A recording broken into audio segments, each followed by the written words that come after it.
Hi, everyone, and welcome to this session. It's another BCS session where BCS is the Chartered Institute for IT in the UK and many other places. And we will see some of the wonderful reach that BCS has in just a moment. However, as far as this is concerned, it's a webinar of BCS London branches, which of course are 3 London branches: London, North, Central, and South. And we have a reach of about 10,000 BCS members.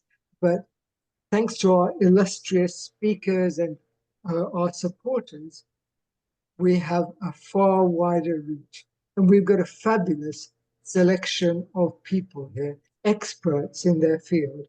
And the leader of the gang, as it were, is Ulf Mattsson, our well-known and very high-profile, what should I say, expert in data privacy, author of many books, conference speaker, and he's also currently located in the USA. But the panelists come from far and wide. Ulf, over to you. Please introduce us to the panelists and then kick off with this. Thank you.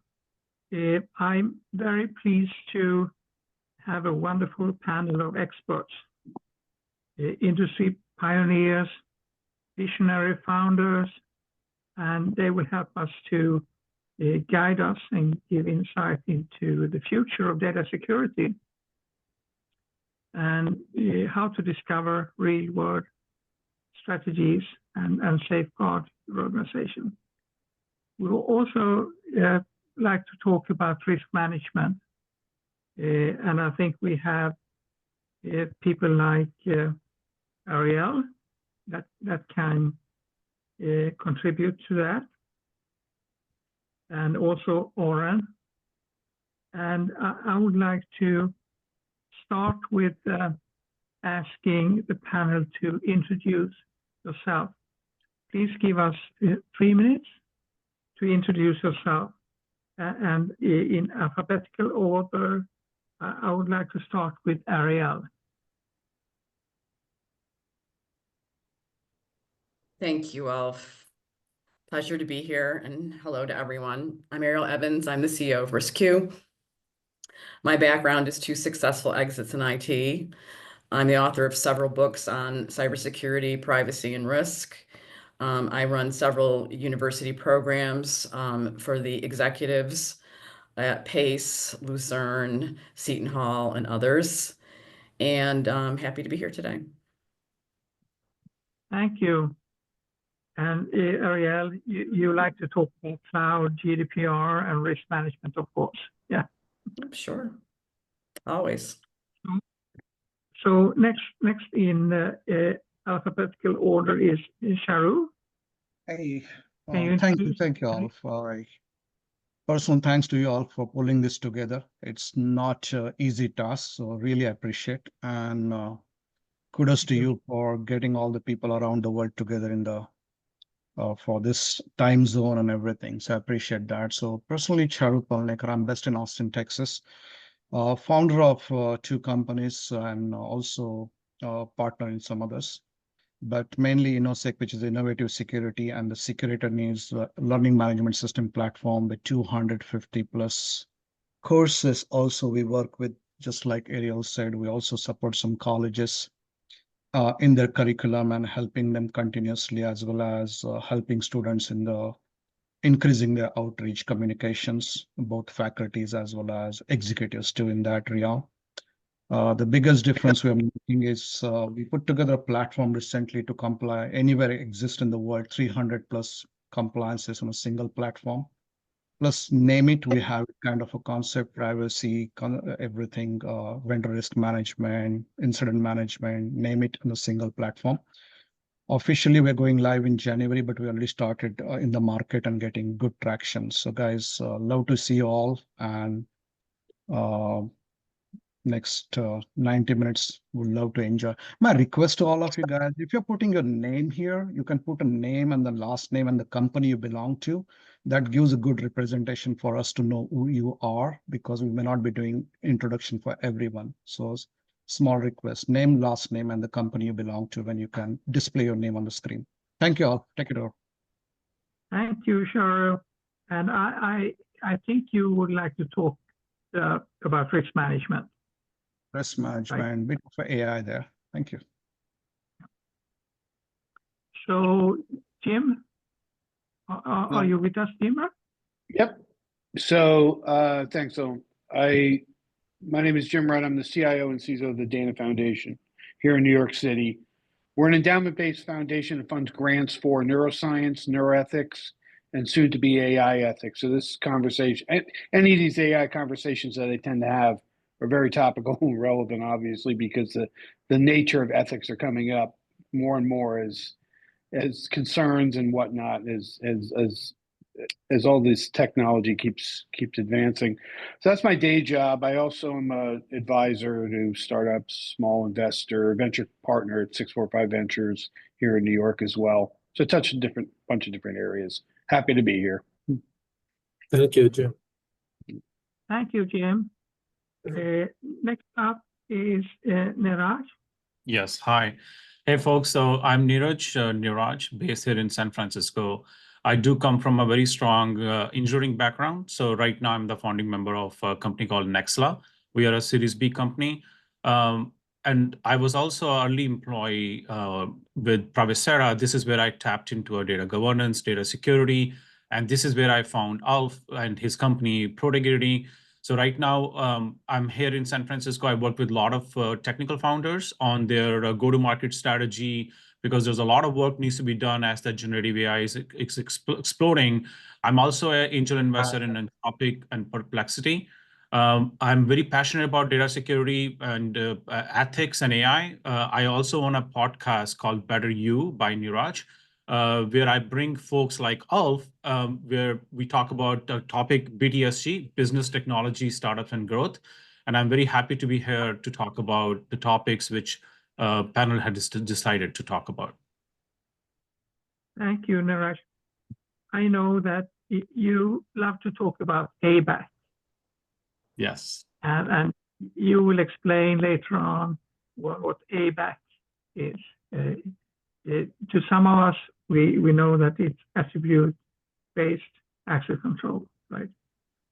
And you, as you pointed out, you are an expert in startups, and you like to talk about AI. So, Oren, are you with us? Hey, everyone. Thanks, Ulf. How are you guys? Thanks for joining us and to ask me to join this webinar. Nice to meet you all. My name is Oren Motola. I'm from Israel. I have more than 12 years in information security. I started as a security information engineer, and now I'm a cybersecurity architect and team leader.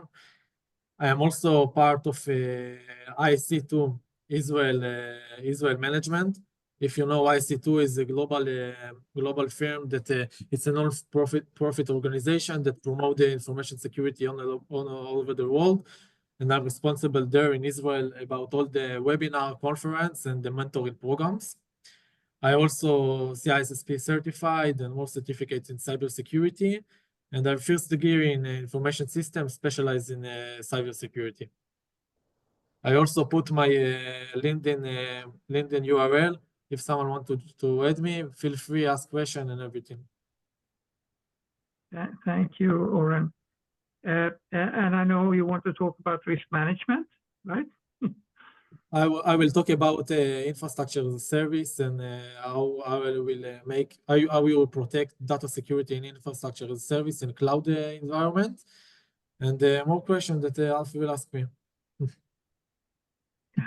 And I think if you can put all of you speakers, if you can put your contact information in the chat, it will be very helpful.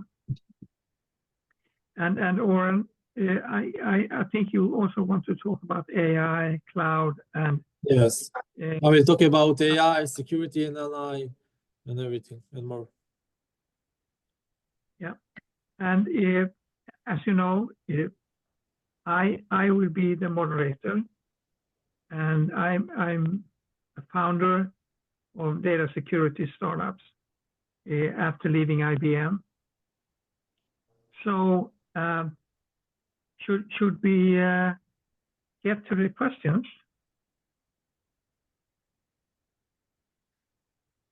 Let's start with emerging technology. And initially, I just like to ask some very broad questions and then go on to more specific questions. So I like to start with Neeraj. Yep. And the question is, what emerging technologies do you believe will play a crucial role in enhancing data security? So, when it comes to data security, the way I explain to my customers and my prospects, you have to look at the data security with a different angle when it comes to data governance. There are 3 pillars that I always explain as part of the data security. You have a data encryption or data protection at rest at the attribute level. And then the next piece is access control. You need to figure out, once you do the data attribution at the attribute level, next piece is access control. How do you do the access control on top of it? And the final piece is the data encryption at rest. And so the first piece, which I always focus on, how to do the data classification, data discovery, find the PII, find the more classified information into the data sets based on the business use case, business data types. And in next 5 to 10 years, as we know, generative AI is here. AI-based solutions are here. And AI will play a huge role in analyzing the network traffic, user behavior, behind the scenes. There are so many systems playing a huge role into AI ecosystem, those system logs to find different threat detection and different ways of different malware or different insider threats. So the point I'm trying to make is that the automated threat detection and the response to those threat detection, this is where a lot of startups are being built, and many other big companies, they are doing a great job how to build out this data governance layer using AI. And now if I tap to the next level of these 5 to 10 years of next evolution of AI, AI-powered threat intelligence is also playing a huge role, because now as AI is aggregating and analyzing vast amounts of data, it's very easy to identify those threats within the data sets itself. So for example, it includes identifying a zero-day vulnerability by correlating information from public forums, and especially from the dark web. Not a lot of people know, how to get into dark web and how to understand dark web discussions, and then bring those threats out of the dark web into the main channels, so that organizations and the security experts, they can play a huge role. So AI-powered threat intelligence, especially on the dark web data set, is going to play a huge role. And that's just my personal opinion based on the conversations that I'm having with my customers. In addition to that, real-time data encryption and access management is one of the strongest topic, very close to my heart, because as the cloud transformation happens, data is living on-prem and going into cloud. The whole idea of data encryption and making sure that the right people get access to the right data set, that's also where a lot of innovation is happening.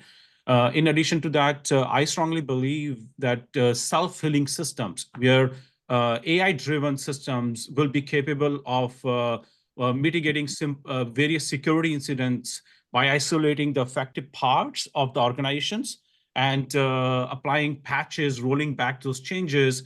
So these self-healing capabilities, will also significantly reduce the impact of breaches. So this is where I see when it comes to data security and data governance, where AI and Gen AI is going to play a huge role.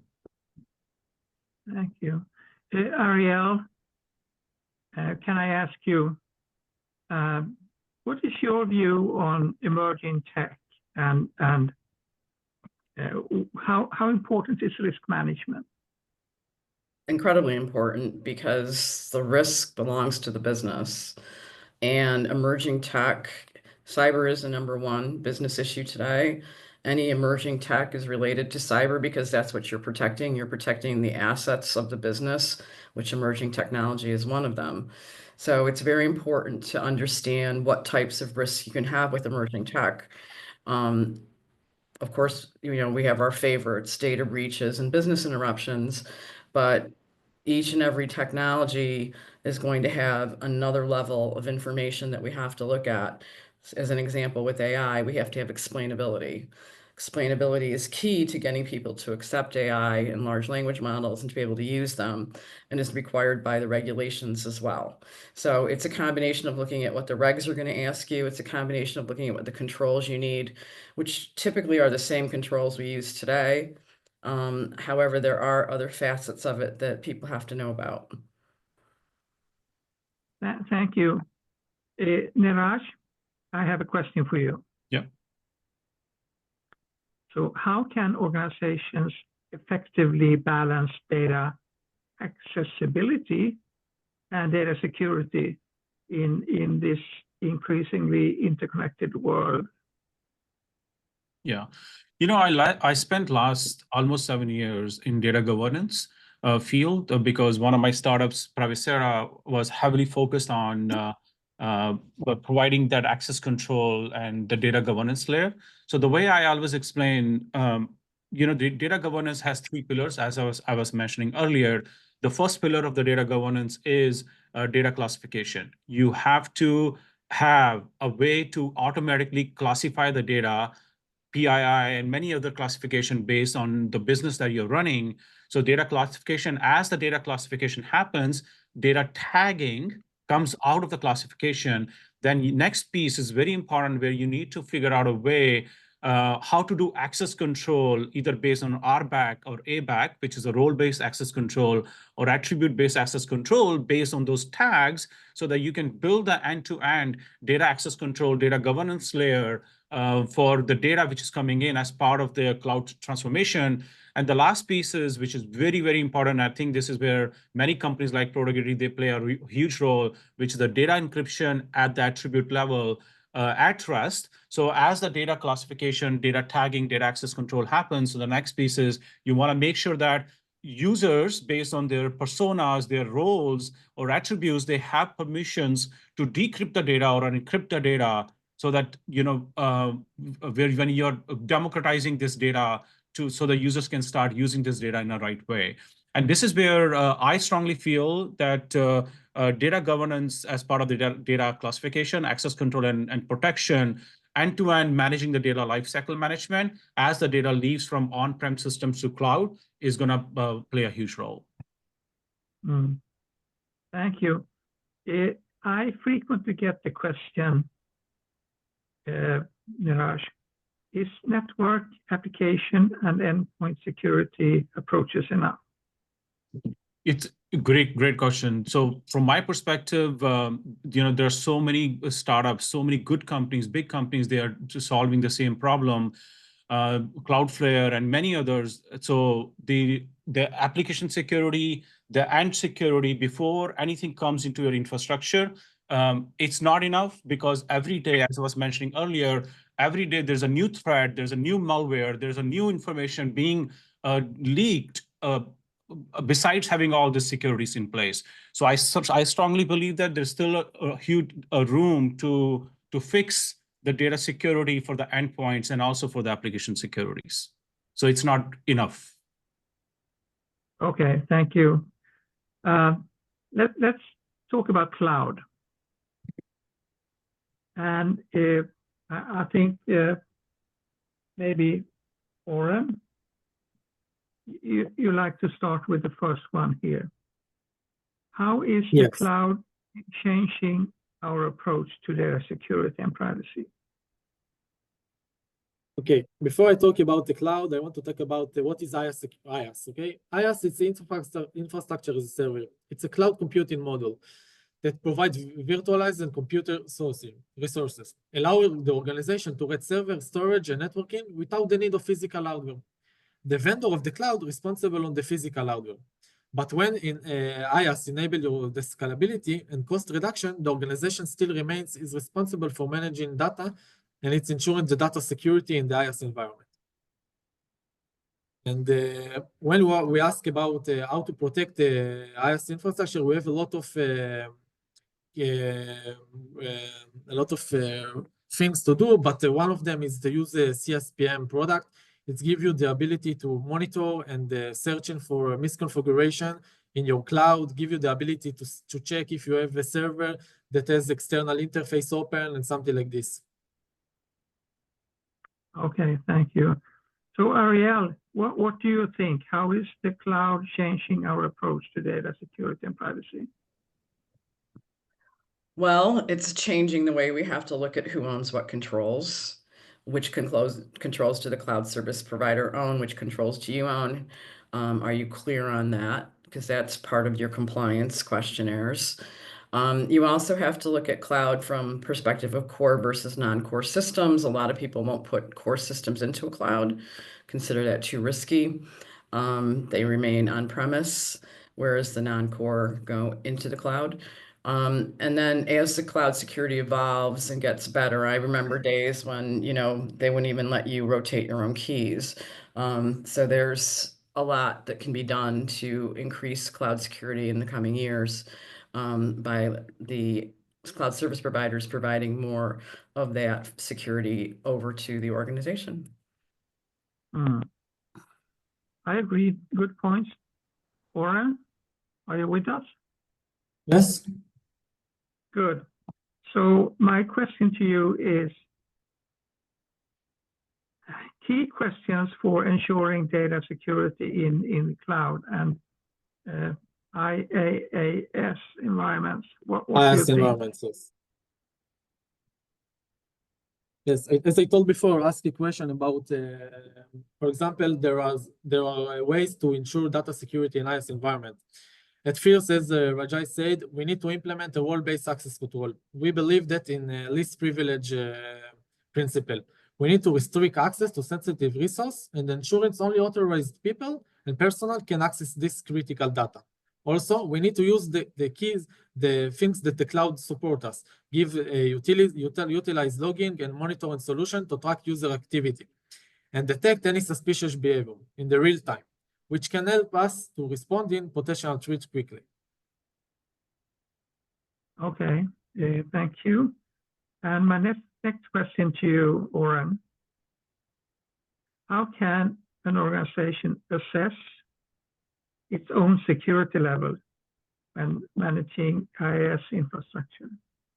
Okay, first of all, we need to do a regular security audits. When we do the regular security audits, we can see where we have the weak points and what we need to improve.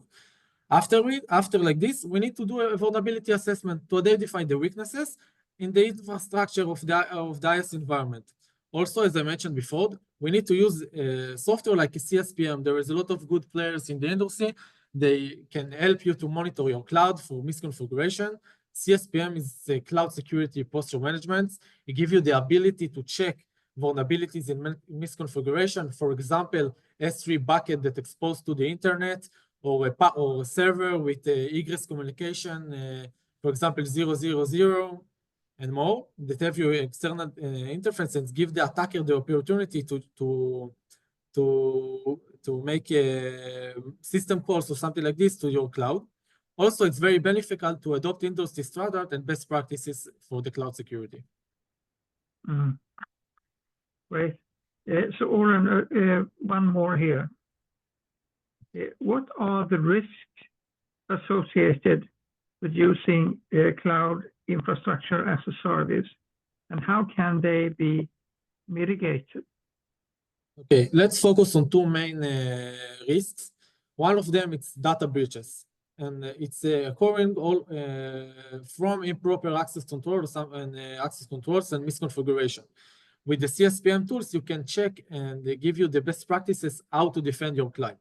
Also, they can mitigate and implement the strict access management policies using CloudTrail, for example, in AWS, monitoring, guardrail, and more. And you need to implement the strict access management policies and conduct a regular configuration reviews.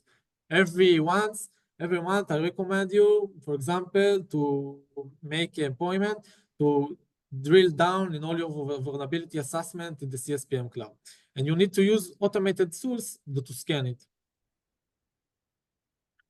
Okay, so one more, Oren. How can access to sensitive data be managed in this IaaS environment? Okay, as I told before, I advise, for my opinion, to use role-based access control and give you the ability to connect your IDP. IDP, it's identity provider. It's give you the ability to manage all your IAM policies.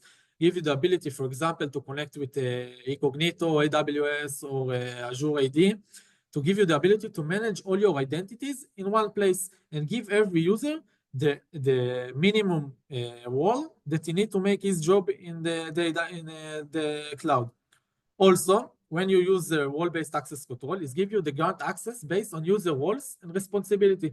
For example, if I'm from the information security department, I can connect to the also only to the information security workloads and etc. Also, I recommended to use multi-factor authentication when you want to connect your cloud environment.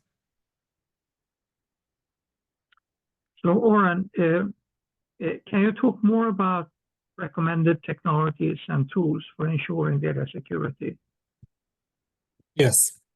You can use the AWS CloudTrail in AWS and Azure. You have the Azure Monitor to track everything and auditing all the activities with your cloud environment. Also, I recommend to take all the logs and connect it to a central log management like a SIEM and create your rules to define, for example, misconfiguration. If you have an external interface server and someone connect to the server without MFA, I want to raise an event or something like this. Also, you have something that's called DSPM. I talked before about CSPM, it's Cloud Posture Security Management, and you have DSPM. DSPM gives you the ability to search sensitive data in your cloud environment. For example, it gives you the ability to connect your S3 buckets and search for sensitive data in your S3 buckets. And they give you the ability, if a company wants to be sure which S3 bucket, including personal identification, something like this, it gives you this ability to use DSPM. Okay.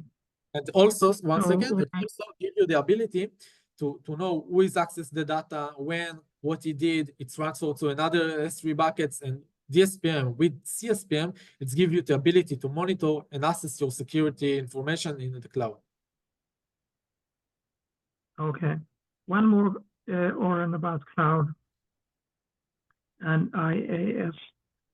How can data loss prevention, DLP strategies be implemented in the cloud environment?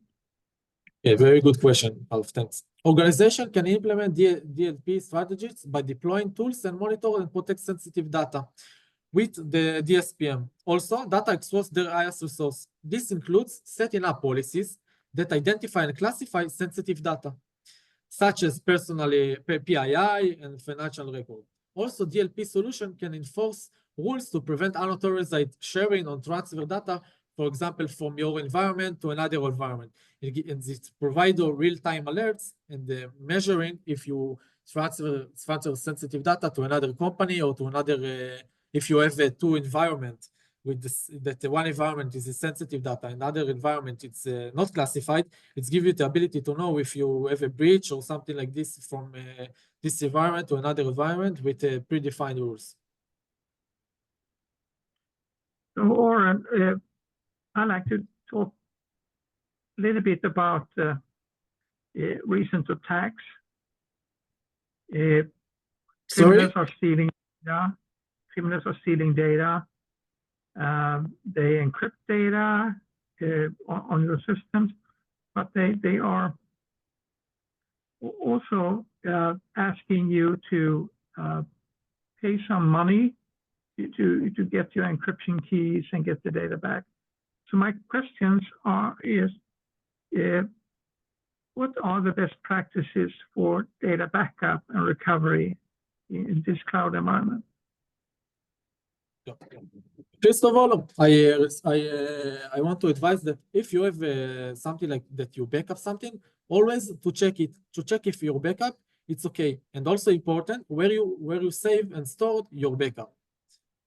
And also, I recommend that to use encryption and trace in your data, and give only the authorized personnel to reach the data and give the ability to check it. Okay, thank you very much. It was very helpful. For any questions, feel free to ask me in the LinkedIn and send message. Okay, thank you. Thank you. So let's move on to AI. So Neeraj, what is AI? AI, as we all know, stands for artificial intelligence. And it's funny because again, nothing to brag, but I talked about AI in 2012 in one of my public speaking talks.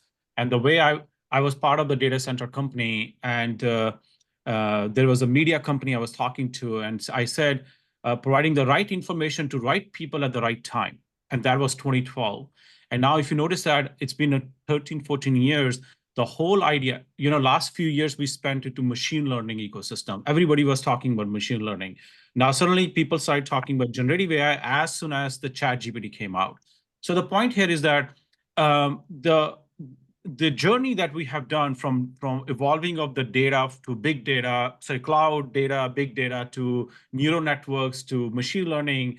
Now we are coming back to the roots, which is AI. And machine learning is part of the AI. AI is an umbrella term. Now people don't talk about the AI, they talk about generative AI because the large language model has changed the whole understanding of AI. So the point is, in a layman term, artificial intelligence is where you don't have to do anything, let the technology do the work for you. And technology is smart enough where it understands you really, really well, and it will customize, personalize that information and decision-making for you. Thank you. What is machine learning? Yeah, so I come from a very strong data background, and I'm going to explain machine learning in the data words.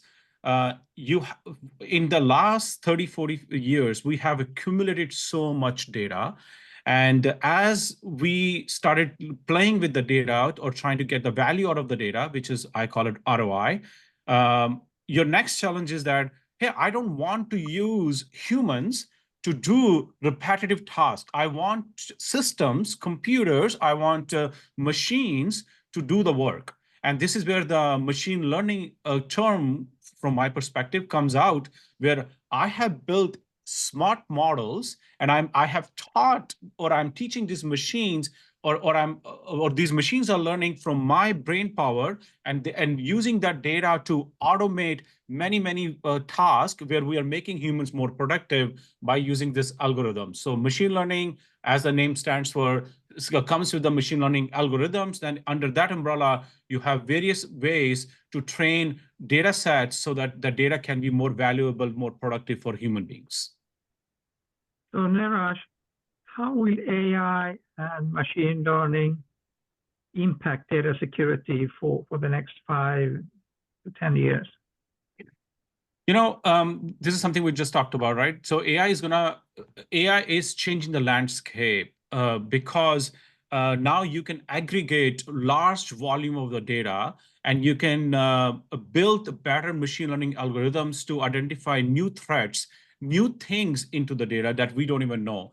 I just talked about dark web, and funny enough, because I got this notification from Credit Karma, it says, hey, we found your username, your emails, and your clear text passwords on the dark web. And the moment I saw my passwords in a simple text into my email. I spent the whole weekend, going back to what Oren was saying, I spent the whole weekend re-implementing the two-factor authentication. The point is, behind the scene, artificial intelligence that played the role where it went on dark web and it said, found my information, and it said, here's your password, do something about it. So the way AI is changing the whole equation of security in cloud and in many other technologies, because it's enabling users to scan, analyze, classify large volume of data in a very fast way, and also implement better security protocols on it. Thank you. So Ariel, I'd like to ask you, Ariel, how can AI and machine learning enhance data governance processes? Well, first and foremost, without a governance process for AI, all is lost. I mean, that's the first thing you have to put in place to understand who can use what, how they can use it, for what purposes. And without that, it's the Wild West. You might as well just, the risk you're taking is too high. So a governance policy around AI, and then the different pieces to implement that policy need to be in place. Without that, it's going to be crazy. So I have a question for you, Oren. Now we live in this age of AI, cloud, and why is protecting data now more important? More important now? Sorry.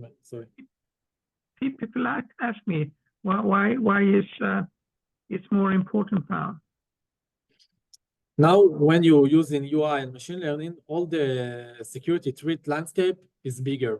When you use data and share data from LLMs and other tools, it's give for example, in an organization that using the sensitive data, it's given them the ability for users to ask questions, the LLM models and something like this. And without education of the users and tools for protecting AI tools and something like this, it's give them the ability to ask questions with sensitive data. And all the traditional security tools, it's not enough. You need to educate the users. You need to implement security tools for challenging the AI. You need to understand the privacy of each model. You have a lot of models. You have a lot of tools, and you need to approve only the tools that you trust on them, and you check them. You know their privacy. You know if you have a private tenant or multi-tenant. You need to know if your data is collaborate with another person, another companies. Also, imagine a world that a user, for example, a programmer, want to ask questions to the AI machine learning, and ask them questions with a secret. Okay, secret to your database. And now, if the data is collaborate with another companies or with the vendor itself, the token become public. And this is the reason why traditional attacks and traditional tools is not enough for this age. Ulf, I'll add to that, because I think there's another part of that, which is the explainability piece. We have a committee going right now at some of the universities called Cyber and AI, and it's looking at all these different aspects you're talking about today. And the explainability piece really is looking at the inputs, how they're transformed and what the outputs are. And that has to be explained to the business user. If the business user can't understand it and approve it, then problems, right? So just to add on to what he's saying. You need to educate all the users when you're using AI. Also, when you have a membership or something like this, your data now can be public. And this is really important to educate, but it's not enough, because you have specialized threats and attacking surface for targeting AI, for example, prompt injection and more. The landscape is become very large now. It's more attacks, new threats and more. I agree. So Jim, are you with us? I'm here. Good. How is New York weather? It was nice and warm, and then it dropped down to regular November weather. Yeah. So I'd like to talk more about AI with you. Sure. So I have 5 questions for you. Sure. The first question is, what key areas do you see AI making the most transformative impact in the next 5 to 10 years? And specifically, in the context of industries that have traditionally relied on human-driven processes. Certainly. So one of them is near and dear to our foundation, which is neuroscience in general. I think one of the areas specifically around neuroscience that we had funded for probably the first 25 to 30 years of our existence was neuroimaging, and that was that more or less had lost its luster until some of these new algorithms driven on AI had actually come to light. So very specifically, I think that's one area that we were a little bit excited to see some advances. But overall, I think you can segment these into a number of different industries. I think besides neuroscience and healthcare, you can personalize medicine a lot more and shape it and make it conform a lot closer to an individual's patient's plan. In terms of overall, from a pharmaceutical perspective, it's going to make it a lot easier to discover a lot of new compounds, new drugs, these types of things. I think eventually it's going to help in the overall accessibility to healthcare vis-a-vis different chatbots, on websites and other telemedicine platforms. I think there's plenty of room, especially here in the U.S., to improve on that.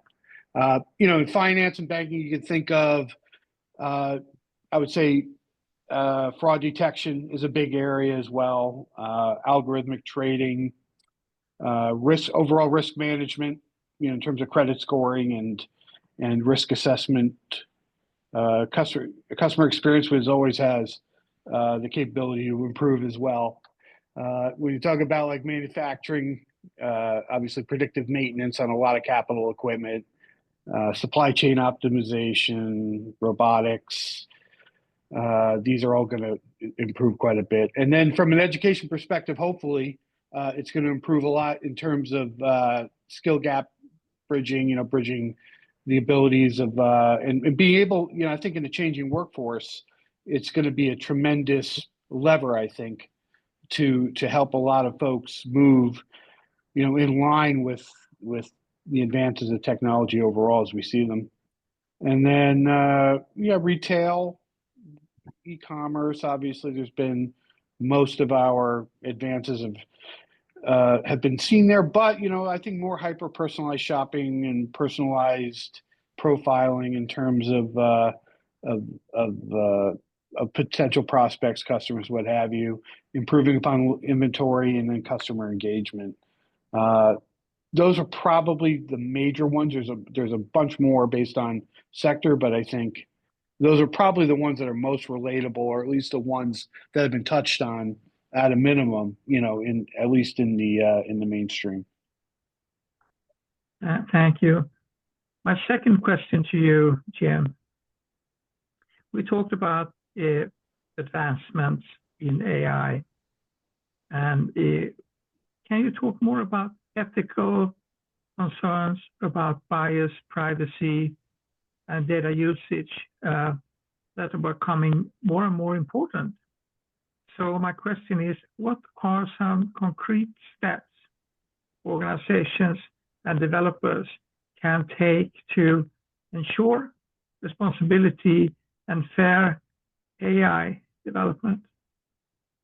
Certainly. I think the number one is there's a number of different steps. I think to start, figuring out how to mitigate the bias that it might be inherent within some data sets or some model logic. And I think it's going to take a little more effort to do, but because it's not something we typically thought of in typical data management, data governance, data provenance, but being able to ensure that some of our data sets are a lot more inclusive.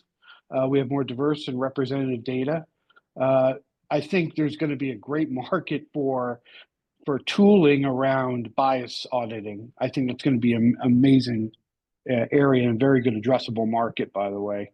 You can also use iterative testing, cross-functional teams that are highly diverse and can understand the different aspects of those data forms. So that would be under bias. Now, in terms of other areas like making sure privacy is protected, adopting a privacy by design framework to make sure that you're taking a privacy first consideration into all the life cycle, from data collection to model training, deploying, maintaining that, and monitoring it moving forward. Leveraging encryption, anonymization, these are data precepts and data security that have been out there for quite a bit, continuing to leverage those. Trying to minimize, taking the data sets that you have, minimizing it to only the core amount of data that you need to apply to whatever the task is at hand. And then understanding how to give users more control over that, the options, I guess, to manage their own data. Obviously, this has been a major push in general in terms of all the privacy regs that have been out there for a while, but I think the expansion of that and the better education for users and what they can do, especially in this new era of AI, as well as making just sure that we touched on explainable AI in a bit, but I can obviously get into that in a little bit more detail. Accountability is going to be important, ethical data usage, and trying to adopt, I would say, ethical frameworks. I mean, there are a few that are coming out that are starting to rise up here. I think one of the things is that we've done here at the foundation is, from the very beginning, understanding that AI usage policies here for our own users is kind of unique because it's a new paradigm overall.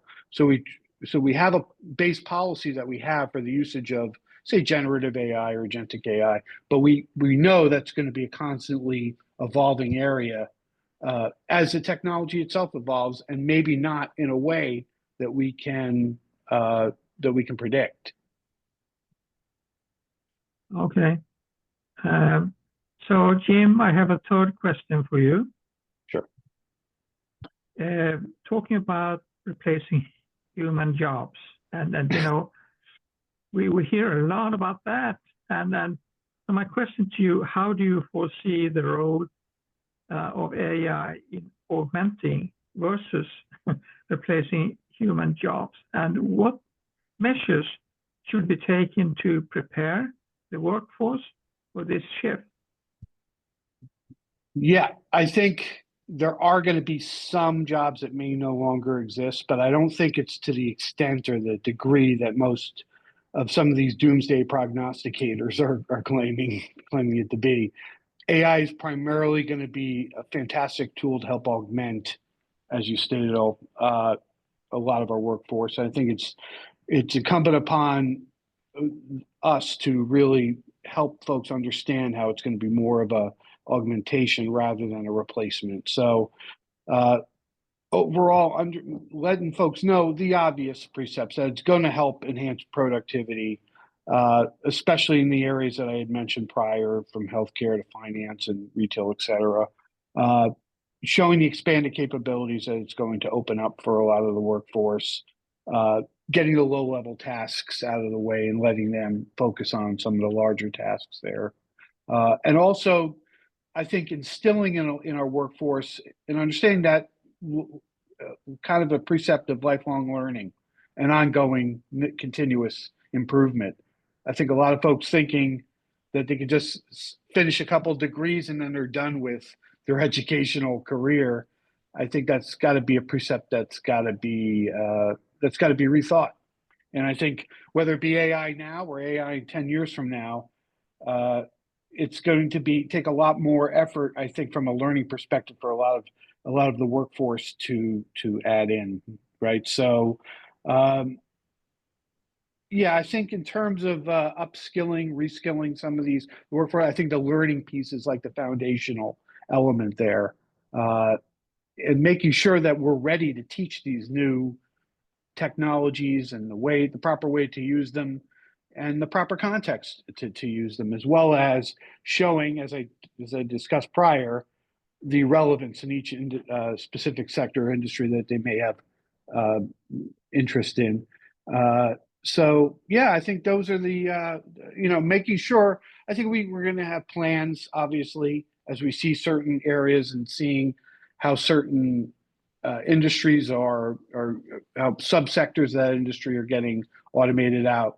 We'll have to adjust kind of on a dime, but I think eventually we're going to get it and we're going to have a good motion moving forward. Great. So Jim, I have question number 4. Yes. For you. It's about explainability. We talked about that a little bit before.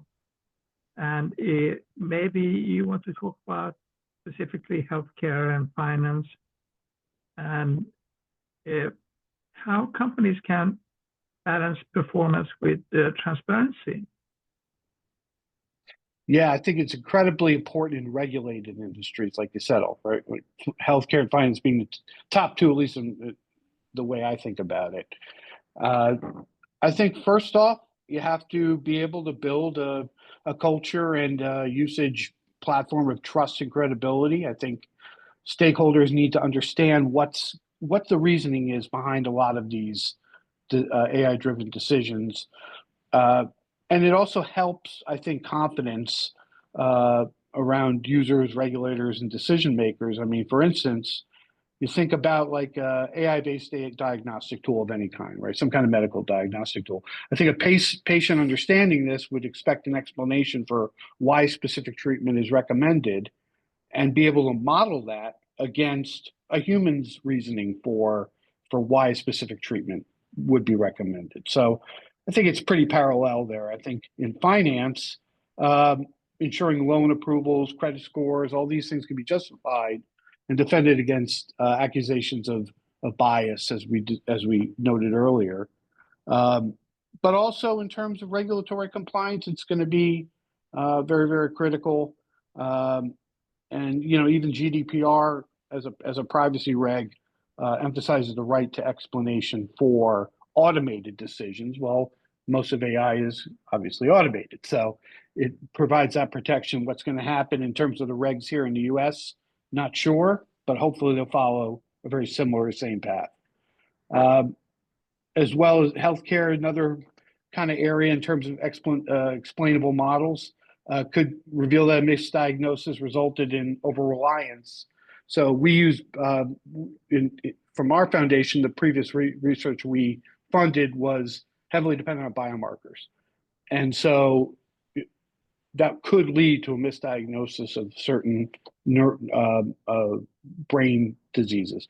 So that could reveal that a misdiagnosis resulted from over-reliance in a certain area of those biomarkers. So it's a weighting kind of problem. And then I think I covered most of them.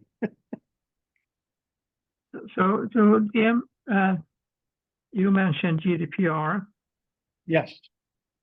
And my next question to you is about different frameworks and specific policies that can promote safe and ethical AI development. So what do you think? In what ways do you think reg frameworks should evolve to keep pace with AI advancement? Sure. So I'm going to. Oh, go ahead. I'm sorry. Yeah, no. And specifically, what policies should you advocate for to promote safe and ethical AI development? I think that's a great question. From an evolutionary perspective, a lot of them I've kind of touched on already. Making sure you've defined accountability in AI decision making in general, transparency and explainability. We've kind of touched on that. Bias mitigation, privacy protection, human oversight, and frameworks. In terms of specific policies, I think one would be like an AI risk classification. I'm sure Ariel's got a lot to say about that one. Understanding that a risk assessment, I think, around AI is a lot different than a risk assessment around what we've seen in terms of data in general, and to be able to tailor it as such. And then a couple other areas is like ethics by design mandates, making sure that we build in, we bake in rather than spray on ethics such as fairness, privacy, accountability, bias mitigation, all these different areas into the development lifecycle of AI, whether it be a model from the model perspective, agentic perspective, what have you.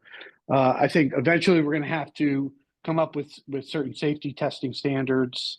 I think a list of proper audit requirements. I mean, we're testing and auditing a different technology, and then some of the other things that we've had from an incumbent perspective. Making sure data governance regulations are up to snuff as well, and that show all the changes in terms of that.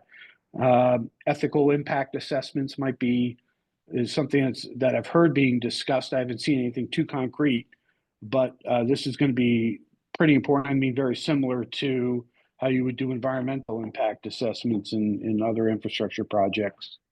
And then understanding how to build those into more regional, global, by country,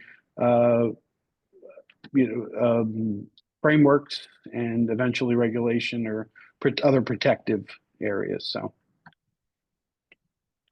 Good. Yeah, I would like to go to the next topic now.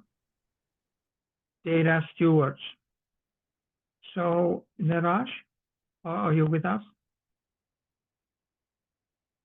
Yes, I'm here. Good to see you again.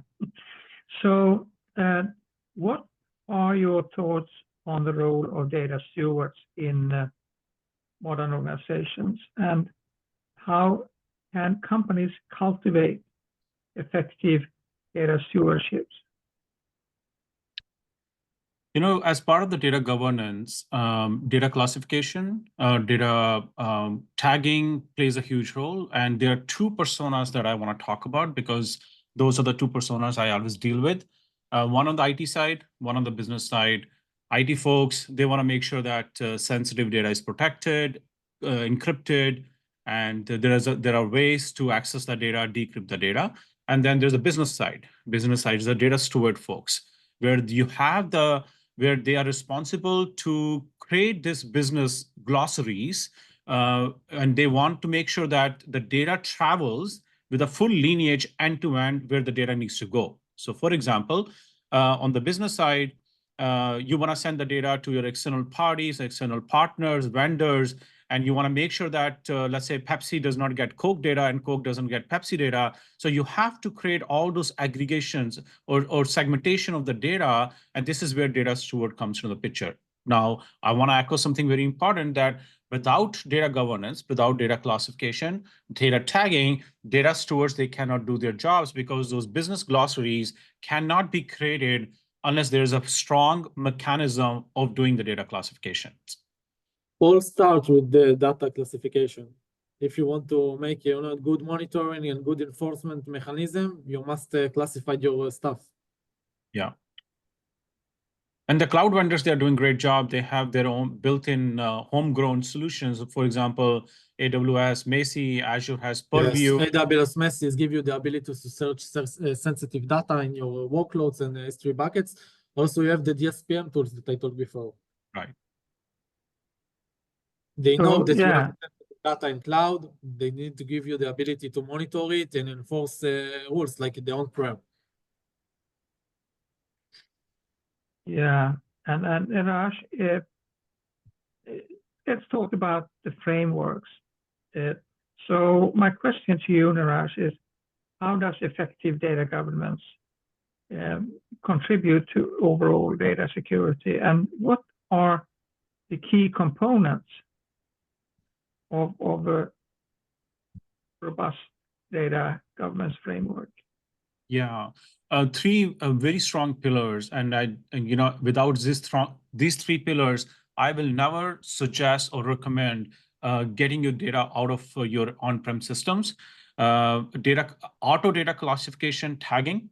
I have spent last 10 years in data governance field, and I can tell you that companies like Equifax and many other credit unions in US itself, they have struggled where data breaches happen because they didn't know that there's a SFTP server or some kind of different storage, and classified data is sitting there.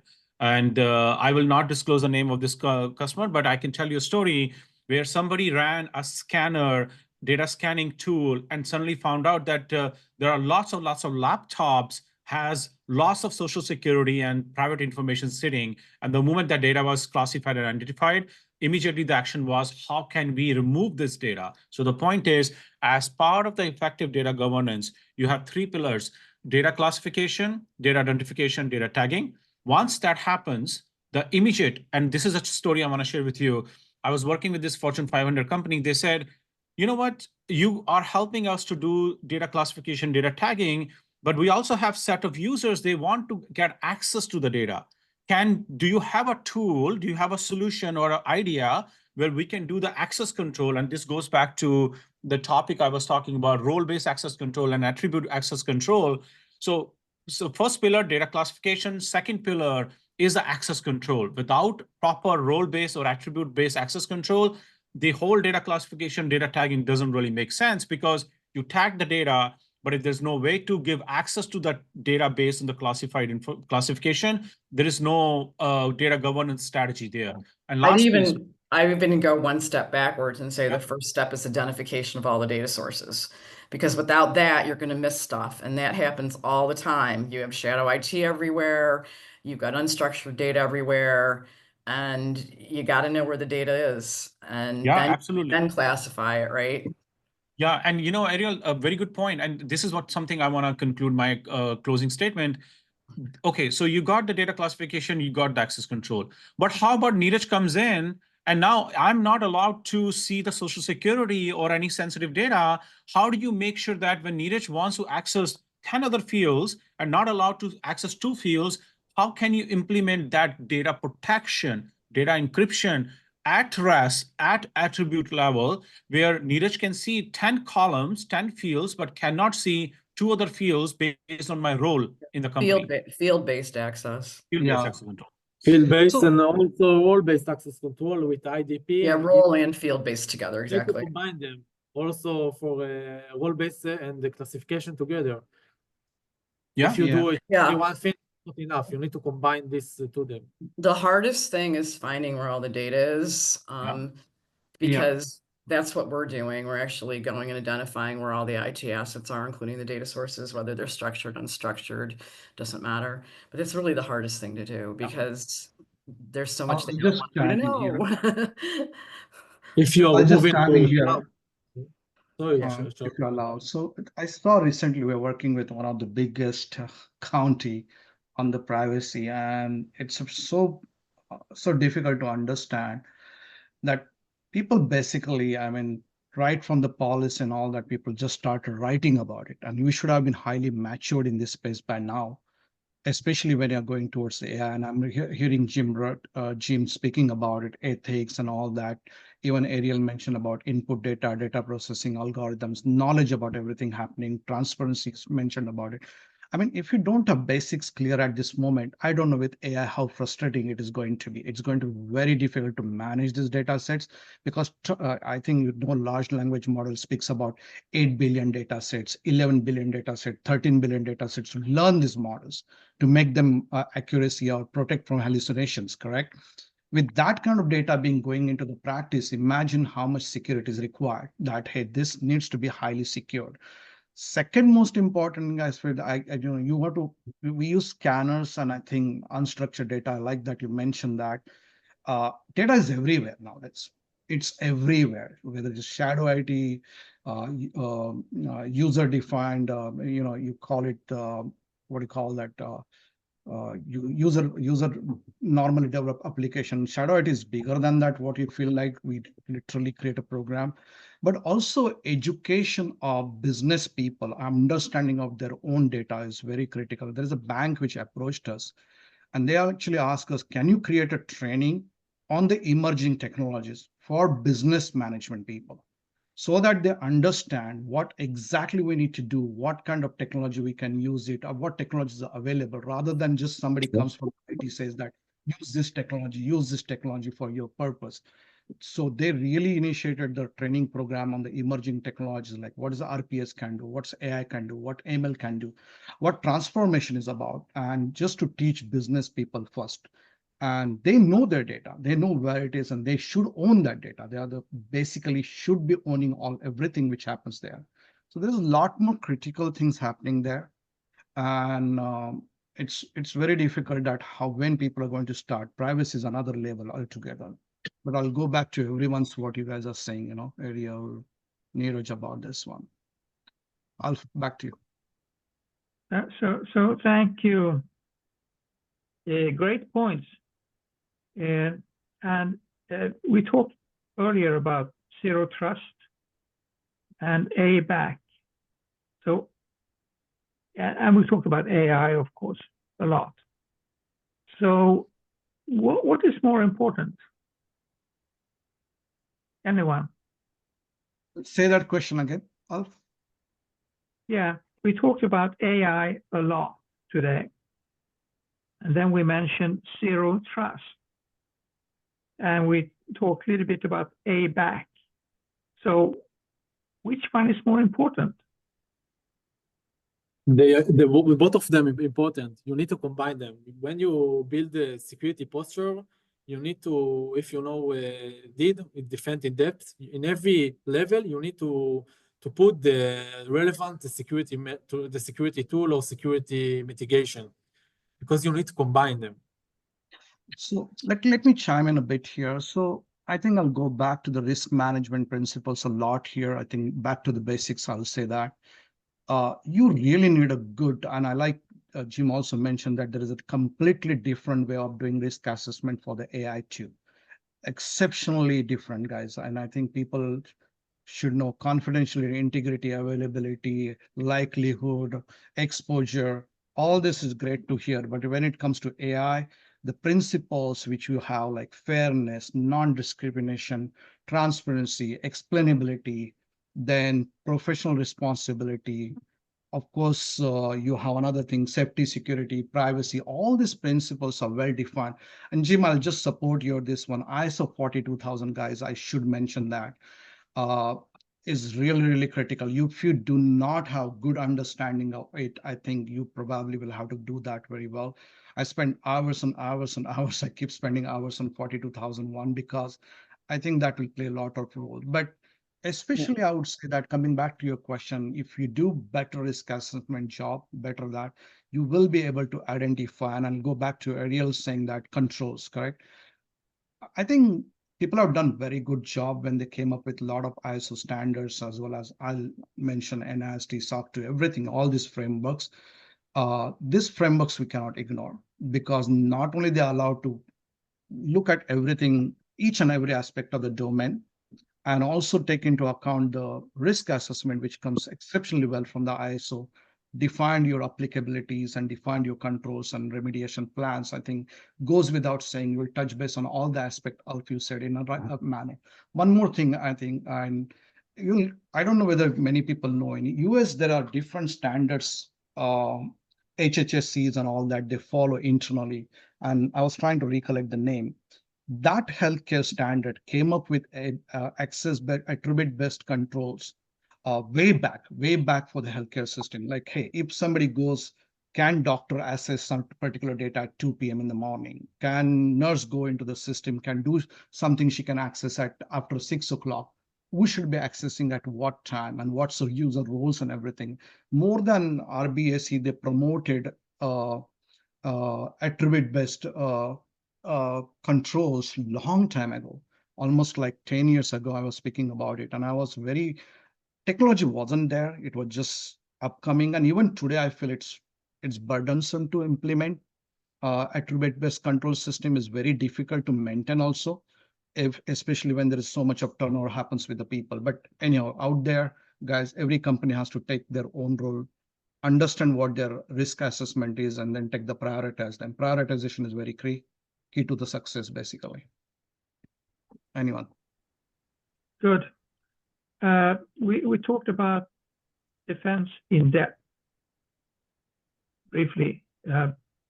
So what does it really mean? And please tell me a little bit more about security by design or privacy by design. Anyone? Defense in depth is the target to put in every single of point you in your network, in your carrier, in your agents, in your hosts and users and everything, to put a good security measures or mitigation, because you don't want to have a one failure of point. You need in every, if you have some, for example, you have a WAF, okay? Someone can pass the WAF, but you also need some security agent in the server. In every place, you need to put the relevant security. Okay, good. So I'll take privacy by design. So anything by design means that when you design it, you're taking into account the processes, the people, and the tools that you're going to use into it in the design itself, so that the outcome gives you privacy. So that could be all of the processes related to the access rights of the individuals. It can be all of the business obligation processes that you have to put in place. It can be the security aspect of it, the identification of the data, where is it, tagging it and classifying it, and so on and forth. It all has to be done first before you start trying to implement a privacy program. When you start to do something, you start to talk about, you start to think about security and privacy. Yeah, I think privacy by design or security by design, whether it comes to GDPR, applying those principles, it's one of the things I noticed, that companies, organizations are ongoing. They already did what they did in the past, and we probably are not working proactively. We are working reactively in this world many times. And this principle starts coming, and then we start looking at what we have done and how it needs to be done, correct? It was such a laughing matter that when GDPR came, and we knew what GDPR stood for, but we were forced to go to lawyers. And those lawyers, come on, guys, I don't know whether you even read GDPR. They were advising me what to do, what not to do. And I was like, guys, don't. We found the data in the emails. We found the data in HR. No, it doesn't apply to us. The marketing has a ton of information of the people around the world. Oh, no, it doesn't apply to us. And I said, guys, I don't know where to start, but this company is here. And if you know better than anybody, you just tell us what to do, right? You tell us what to do. And I think this principle, I'm hearing Ariel, starting from the scratch, literally, we call it zero-based budgeting, correct? Start everything, nothing will happen, and start looking at it, scanning everything, understanding where the data is lying, principally is the best way to start, I felt. But some people will just start from the policies. We want to implement policies. But again, I go echo the same sentiments Ariel said: people, process, technology. I think we have to follow those three principles all the time. Look at the people, look at the process, look at the technology, and just keep doing things what we feel that should be done by any organization. Whether it's a security by design or privacy by design, all three pillars, we have to touch it all the time. If you go to a lawyer, all you're going to get is a bunch of legal issues that are going to be added on to trying to put your program together. It is the absolute wrong way to go. I completely agree with you. I don't think they know how to spell cyber or privacy. But they are the go-to people, guys. I have so many companies. Day for yesterday, I was at one of the events, and the speaker basically is a lawyer and practicing in privacy. And they are the people who are making policies for these companies. They don't want to give it to the expert. They just hire somebody themselves, make a part of that law firm practice. And these people are actually designing the policies, procedure, and privacy, because, I don't know, they don't want to share something. doesn't want to take the expert opinion. We can keep speaking something again and again, but I think people don't really. It's a cover your ass move. Yeah, check boxes and all that. I think making, see, this is a responsibility on us then, designing the tools for the people, making it very easy for them to do the things, correct? The more easy you make it for them to do the things, the more they will adopt. And look, 30 years I'm working in this. I come from the financial and compliance background, moved to cybersecurity technology. You tell me define every process in the business side, I'll define every process in the business side. But many times what happens when the tools are designed by the people, they hire these people, may not be highly expert business analysts, and they don't give a thought to the every aspect of it. When we design the tool, I literally took the matter in mind. I said, I'm going to design my own thing. Last 2.5 years working, I said, I need to consider every aspect of it in a practical perspective, not just for the sake of having multiple alternatives and then spend on configuration 3 months. You don't need to. You just need to tell them this is the right way to do it. This is the best way to do it. And this is what you should do it. And then give the full automation of that one rather than start thinking every time who's right, wrong, whose opinion to take. Just stand by what you feel right. And then make it really, really simple. Very simple, guys. If you want to do risk assessment, simplify as much as possible. Fill in the blanks for the people, literally. So I always say that, hey, this is possible. And rather than forcing people to do what they want to and telling people think too much, just tell them that there is something you can use it and make it. Start with this one. And you want to create a mountain out of it, please do that. Nothing possible. But then to create the mountain from day one and nothing is achieved, you are still not there at all. 3 months, 6 months, this one, nothing is going to happen. So you literally start somewhere, and then you really want to use brain, start using brain, start creating what you want, but start somewhere very quickly. That's always I tell people. I have a question from David Bauer. Hi, David. The question is, in terms of encryption of specific pieces of data, is this a business use case decision? For example, some pieces of data may belong solely to the user and so on. So what about data encryption? The answer is no, it's not a business use case decision. It's a security principle that should be applied across all sensitive data. See, okay, good. Confidentiality, integrity, and availability. These are the 3 principles we stand by when it comes to cybersecurity, correct? CIAs, basics, auditability, accountability, all of the principles will come as a part of encryption too, correct? So when we look at these 3 basics, okay, and if you feel that 3 basics has to be achieved, encryption goes without saying has to be done, correct? Either you want to protect confidentiality or you want to protect integrity. Availability probably is that, hey, can you get the DR? But when you data at rest has to be secure, data in transit has to be secure, data in process has to be secure, correct? So you can't live without encryption in today's world. The question which always comes to it that, hey, do you have classification of data in place? What's your public data? What's your own data, correct? What's data stays inside? What data should go outside? I don't know. This is very funny. We do all this cross checks, balance and all that. And there is an auditor. I don't know whether you guys know CRA and all that kind of thing. CRA is an audit which is performed within the banking system for the KYC. Okay, know your customer. And the auditor receives in that case entire printout, which has also all SSN numbers sometimes. And I laughed at it and I said, how the hell this come out of it? How can this be in the email? I just literally said, guys, do not send me this data. I do not want it. Please stop it here. I don't want to be part of this email chain. I just don't want to take that responsibility where what happened kind of thing. Go back and let's start speaking to the security people first. So encryption is the key. And the example I gave itself is a very difficult because this business guys actually printed that and sent it outside.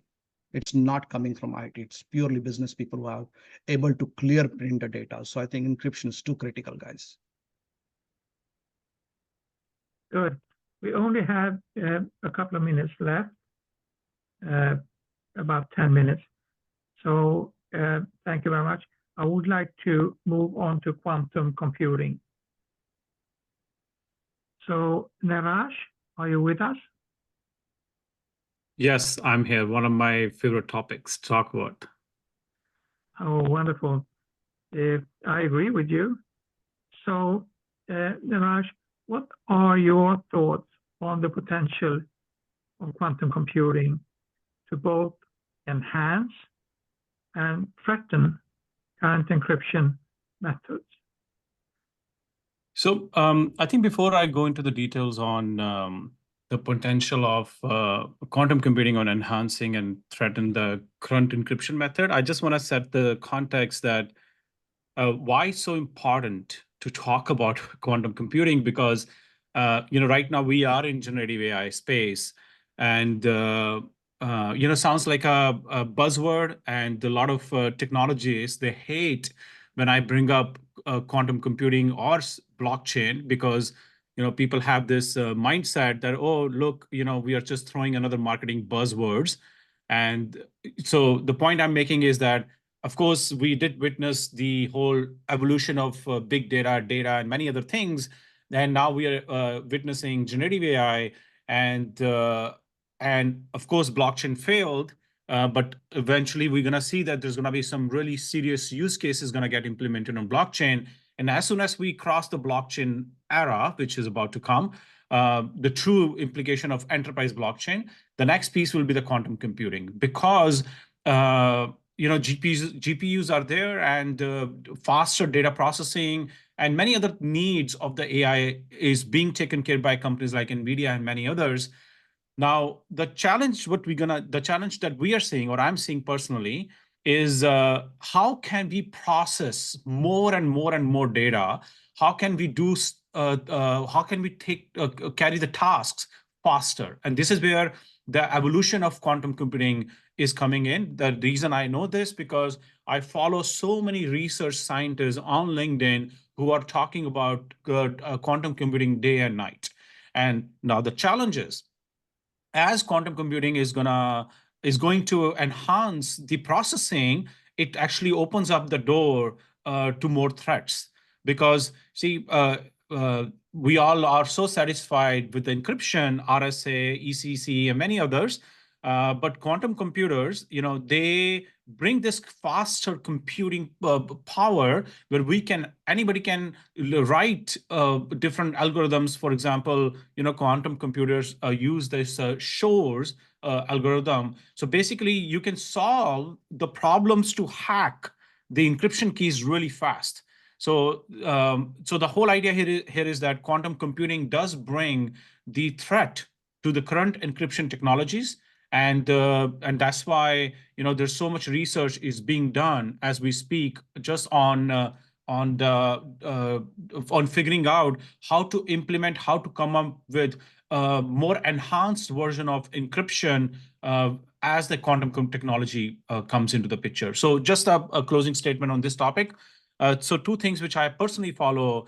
There's a thing called QD, which is a quantum key distribution. Basically, it uses different principles to encrypt the keys.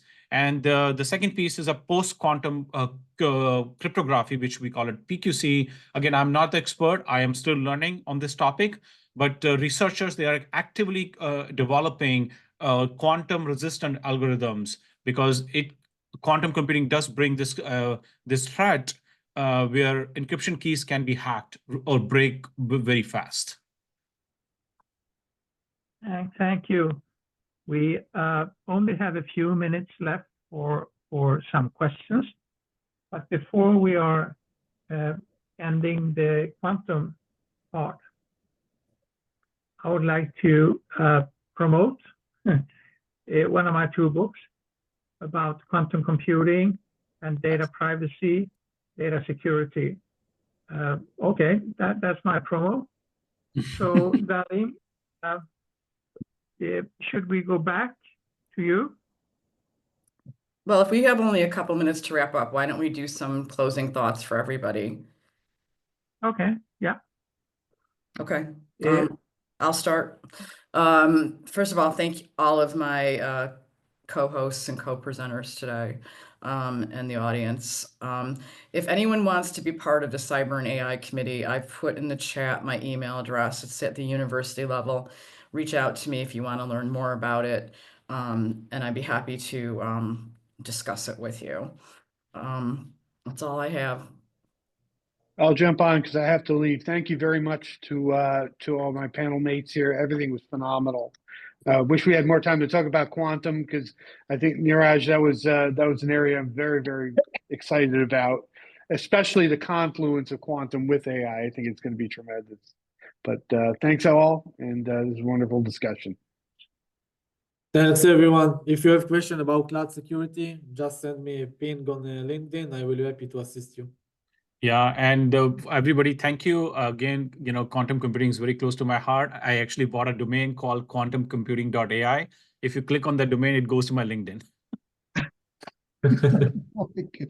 I would like to thank you guys, and I put my LinkedIn profile there, and I like speaking at the event, but I would request Dalim and David that we have to be on the other side. We should be asking questions to Ulf on quantum. I think people do not know how much quantum knowledge is in that brain there. We have to use that quantum knowledge as early as possible. So I'll request you to create one more event.